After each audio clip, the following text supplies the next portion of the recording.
When I was creating my rune booklet, I knew I wanted to create a doorway, an entry point to each rune.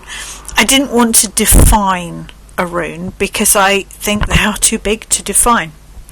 So this is what I came up with. For each of the runes, you can see obviously the shape of the rune, and I'll be sharing the card from my deck as well. The deity or deities that I associate with the rune, and the sound in Old Norse. One of the reasons I love working with the Younger Futhark is because the sounds are in Old Norse rather than Proto-Germanic, and I find that they are much easier to work with for healing or for magic or for creating a lock or a chant. Then for each of the runes you also have the rune poems. These are really important because they give us a glimpse into how our ancestors may have connected with the runes.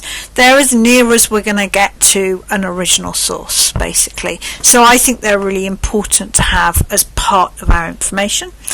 I give a little bit of how I understand the rune, but it is definitely my personal interpretation. I'm not defining here. And then a few keywords, because sometimes it's nice just to have a list to go through. So here we have the rune is Fi, and I'm just going to go through the rune poems and then my keywords. Wealth causes strife amongst kinsmen. The wolf lives in the woods. Wealth, source of discord amongst kinsmen. Fire of the sea and path of the serpent. I've put in brackets here graph side because that's a little phrase that has obsessed me for about 30 years.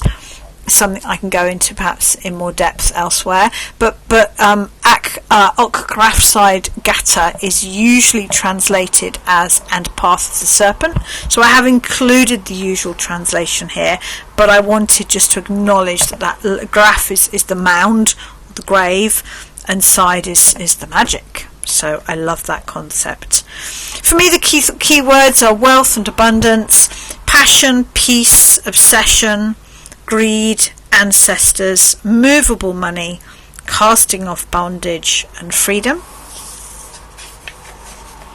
Here we have the Ur rune connected with Vidar.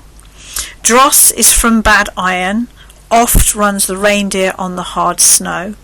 Shower, lamentation of the clouds, and ruin of hay harvest, and abomination of the shepherds. Strength, considered response in the long game. Patience, vengeance, a challenge, adversity, initiation, doing what is needed or the right thing. The deity is Thor, and the sound is Tor. Thor causes the sickness of women. Few are glad at this time. Thor, torture of women, and cliff dweller, and husband of giantess. Protection, adventure, regeneration, strength, a threat, pain, attack, a curse, desire. The rune is Os, and the deity is Odin. Estuary is the way of most journeys, but the sheath is that for the sword. God, aged Gator, and Prince of Asgard, and Lord of Valhalla. I'm going to say right now that I am not good at necessarily pronouncing words from another language. It's not my speciality. That's why I prefer writing, because I can check the spelling rather than check the pronunciation. Keywords: wisdom, magic, power of words, cunning. Beware of bargains and agreements. Always read this small print. Power, both good and hubris. Leadership.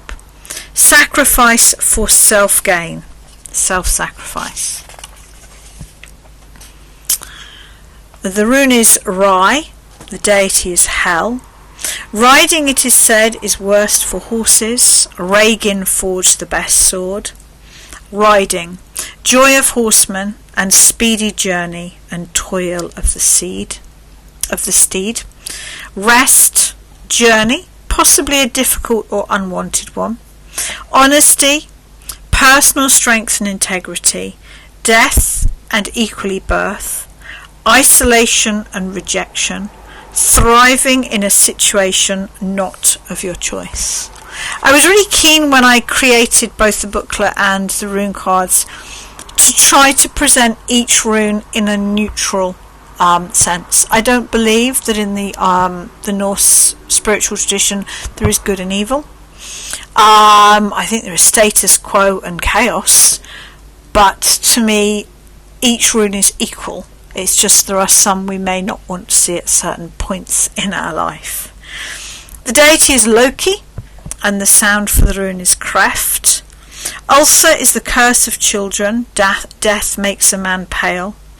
Ulcer, disease fatal to children, and painful spot, and abode of mortification. Chaos, transformation, creativity and inspiration, deception, illness, unexpected difficulties, problem solving, gender fluidity, out of control, passions, colour and sexuality.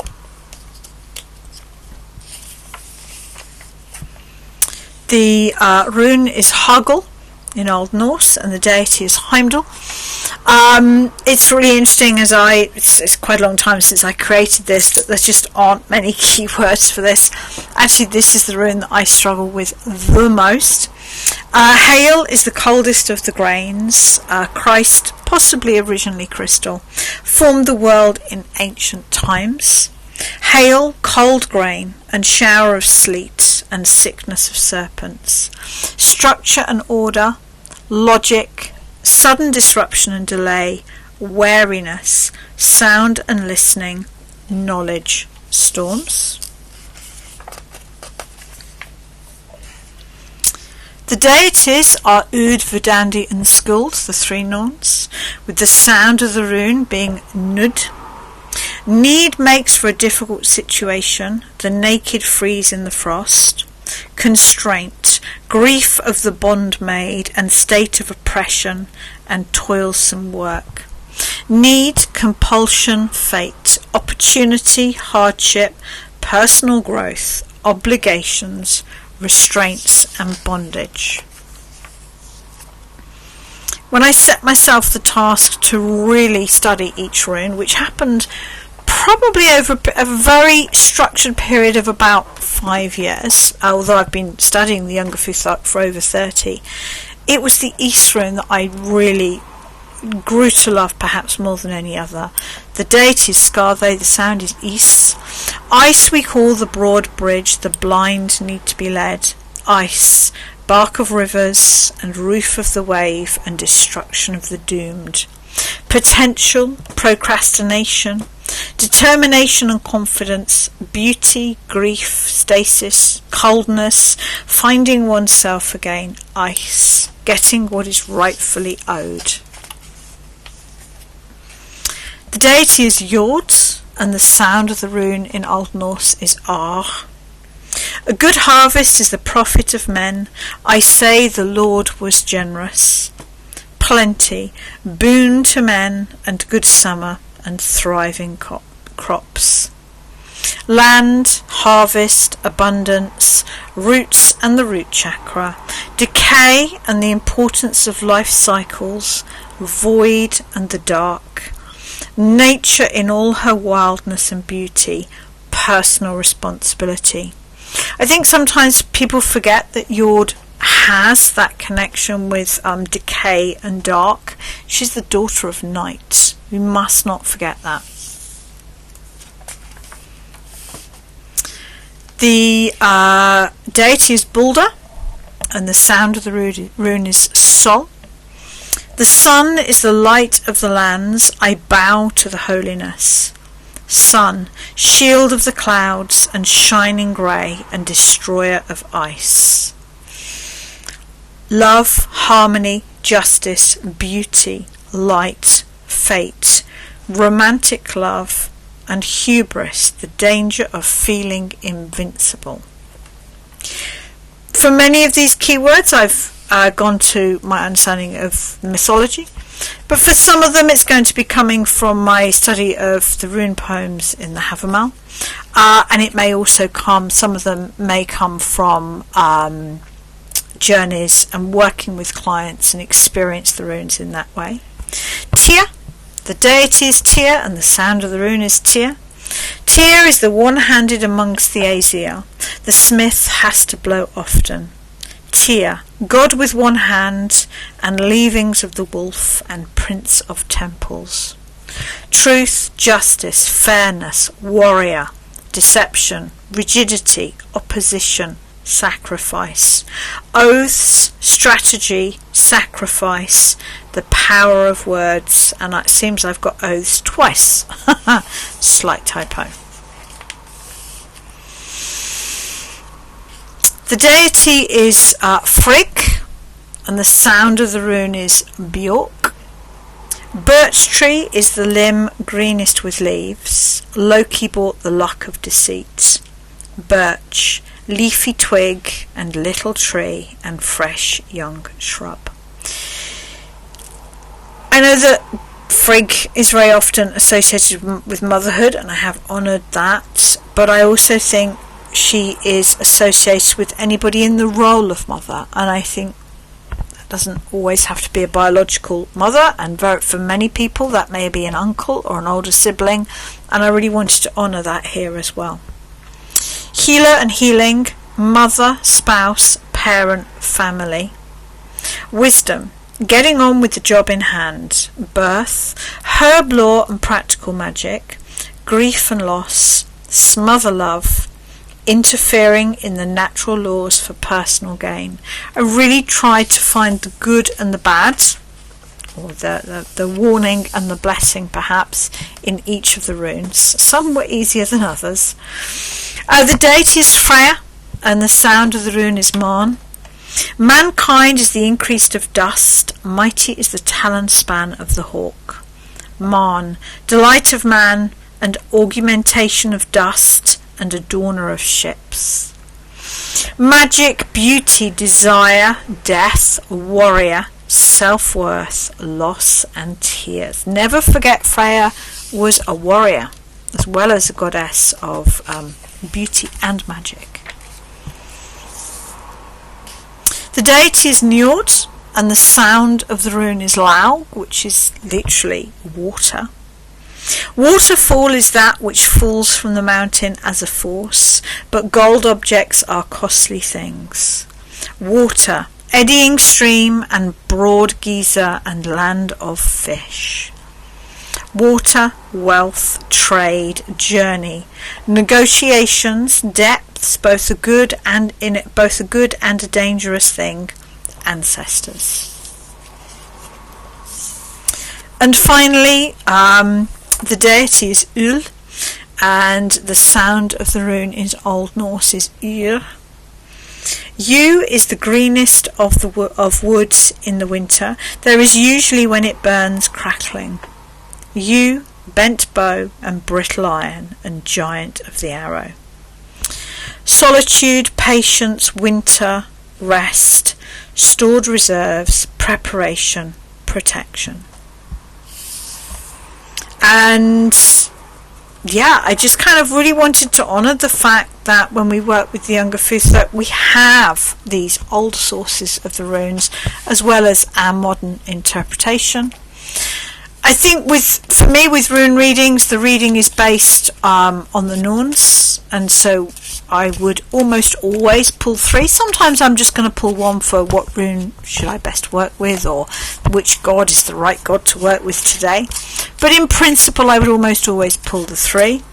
I would normally place 1 for the past to represent Ud and all that has been, while the deity is Frey. Frey is, when I do my shamanic work, Frey is my main patron, my main guide. Definitely this is the rune that has helped me in all my shamanic work. I feel very honoured to have found a connection with Frey. So that is for the past. Where am I right now? deity is Ul. I really connect Ul with transition. I mean, it's very connected with yew trees. I feel I am in a transition. You know, my youngest is 16 now, my eldest is 21. They're needing me less, which is a wonderful thing as a parent, but also a scary thing. I feel as if my whole life is in transition. I feel as if a lot is ending and a lot is starting. So that transitional energy really sits well with me. And it's interesting, the deity is Balder. I avoided working with Balder for quite some time shamanically because it just all seems a bit obvious. But actually, when I really worked with Balder, what I loved was his connection to Nanna, his wife, and his son, Forseti, and the honour and the love and the, I'm going to use it in a good way, the simplicity in his life. And you know what I could do with a bit more of that? I love Frey. I'm always going to love Frey, but he is a monumentally complex deity. When you really look into the myths around Gerd, around the Yngling saga, there's so much complexity there. I'm ready for a bit more ease and a bit more simplicity. So I just wanted to kind of share that with you. If you're interested, I've got loads of free resources on my website. The booklet can be bought from Amazon for any country. It can be bought as a book or an ebook. The cards at this point are only available directly from me through my website, but I can post them wherever you are. Have a play. I know a lot of people... Oops, there we go. As I drop the cards everywhere, the top card would of course be Loki, god of chaos and change. I know a lot of people work with the Elder Futhark. Predominantly I work with the Younger Futhark because I prefer working with the sounds in Old Norse. To me, they just resonate with more ease. I also think we've got a lot more accessible information into how our ancestors may have interpreted the runes. And I just find this the right number. It's that simple.